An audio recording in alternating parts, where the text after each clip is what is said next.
Welcome to the show. Welcome to the show. Welcome to the show. Hey everyone, welcome to Story Lab. This week we're talking about friendship while we take a look at the story of someone who was not only a great friend, but also a great musician. Maestro, play us in. Welcome to the show. Welcome to the show. Welcome to the show. Wow, wow, wow, wow.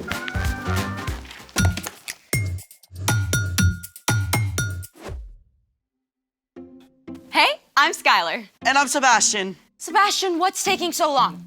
Just a minute. Today, we're talking about friendship, which is using your words and actions to show others you care.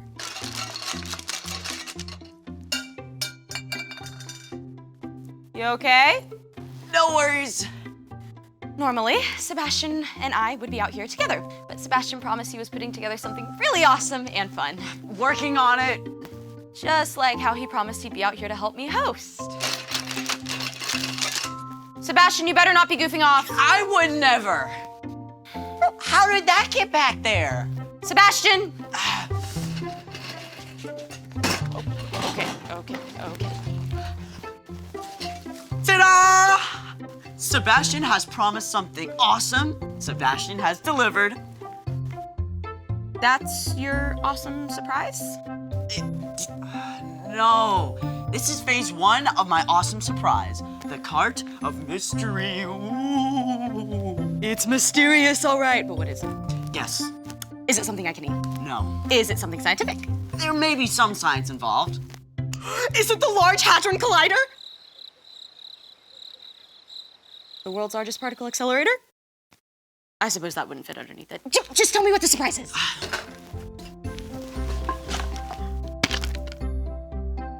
That's it? I know it doesn't look like much, but we gotta put it together first. Okay then, Let's make it! Assembly stations ready? Did you read the instructions? I gotta say, this does look kind of cool. Great, let's get started. First up, supplies. If you're following along at home, you're going to need 2 craft sticks, a wide rubber band, 2 smaller rubber bands, a straw, and a pair of scissors. Step 1, use the scissors to cut 2 pieces of a straw that are about 1.5 inches long. Step 2, stretch the thick rubber band around one of the craft sticks. Step 3, place your second craft stick on top and attach it to the first one with a small rubber band. Make sure it's on the same end as the straw. Secure the second straw with another small rubber band. And there you have it. You are now a proud owner of your very own harmonica. To play, all you have to do is just move the straw up and down to adjust the pitch. Slide the straw to play higher or lower. Moving the straw pieces closer together causes the rubber band to vibrate at a higher frequency, which is what causes a higher note. It kind of sounds like a kazoo. But wait, there's more. Because why not stop at one awesome instrument when you can have your very own buildable band? I mean, we've got everything here. Like, we've got a shaker made from soda bottle with popcorn in it. I mean, we got a box guitar, tin can drum set. Ready to rock? You know it. 1, 2, 1, 2, 3, 4.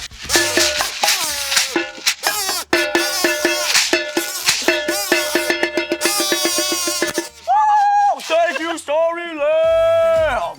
Gotta say, you promised something awesome and fun, and you did not disappoint. I always keep my promises, mostly. But speaking of promises, it's time for... The story before the story. Today, we're in the books of 1st and 2nd Samuel, which tell the story of David, who was called a man after God's own heart. While David was still a boy, God chose a man named Saul to rule over Israel. But Saul didn't listen to God. So, God sent the prophet Samuel to anoint David as a sign that he would one day be king of Israel. Though David started out as a shepherd, he caught Saul's attention when he faced down a huge giant. After that, King Saul appointed David as both the leader of his armies and his personal musician. God blessed David, and he won many battles. The people loved him. David even became best friends with Saul's son, Jonathan. But the people loved David so much that Saul became jealous. He wanted to get rid of David. And that's where our story starts. Take it away! Hey everyone, I'm Padma. Hi. Today, we have a thrilling tale of friendship and promises. Promises broken and promises kept. As David grew in popularity, King Saul became so jealous that he gave orders for David to be killed. As David's best friend, Jonathan ran to warn David. My father is looking for a chance to kill you. Find a place to hide in the field. My father and I will come and stand there. I'll speak to him about you, and then I'll tell you what I find out. Jonathan begged his father not to hurt David. Please, don't do anything to harm David. He hasn't done anything to harm you, and what he's done has helped you a lot. Saul listened to Jonathan and promised. You can be sure that David will not be put to death. Jonathan told David, so David returned to the palace. But Saul didn't keep his promise. One night, Saul's jealousy of David became so great that he picked up a spear and hurled it at David. Soon after, David went to find Jonathan. What have I done? What is my crime that your father's trying to kill me? Never! My father wouldn't kill you, he promised. I'm telling you the truth. Look, tomorrow's the new moon feast. Talk to your father while I hide in the field. If he's not trying to kill me, come and tell me. But if he is... I'll let you know. I promise. But in return, please, always be kind to me as long as I live, and never stop being kind to my family. I promise. Jonathan kept his promise. He returned to his father and discovered that Saul really did want to kill David. And the moment he found out, he warned his friend so David could flee far away. Years passed. David escaped Saul again and again until one day, Saul and Jonathan were both killed during a battle.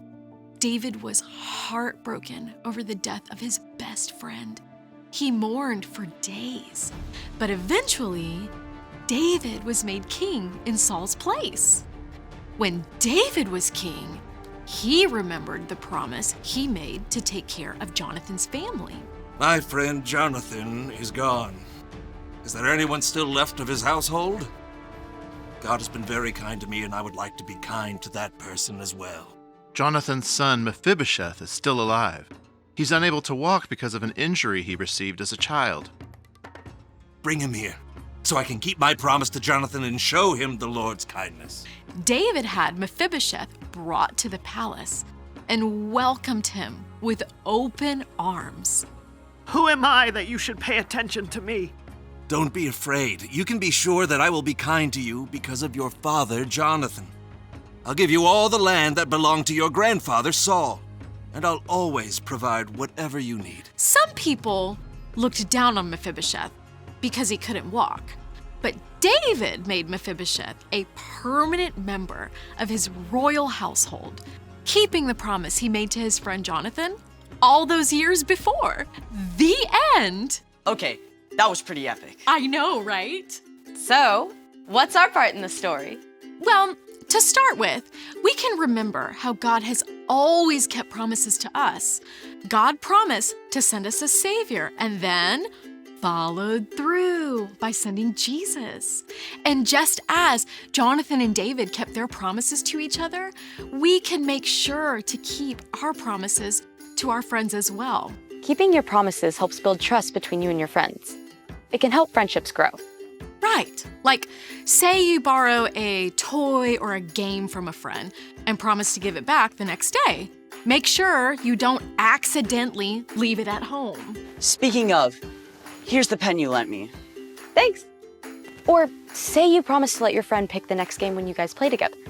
Even if you really don't like the game your friend chooses, it's important to keep your promise and give him a turn. I think you've got it. See you next time. Bye. So here's the thing. Friends keep their promises. Can I promise you a musical outro? How about we just sing something instead? Yes! So long, farewell, auf Wiedersehen, and good night. We hate to go, But that's our show, all right. And now it's time for us to say goodbye. Thanks for joining us in the Story Lab. See you next time.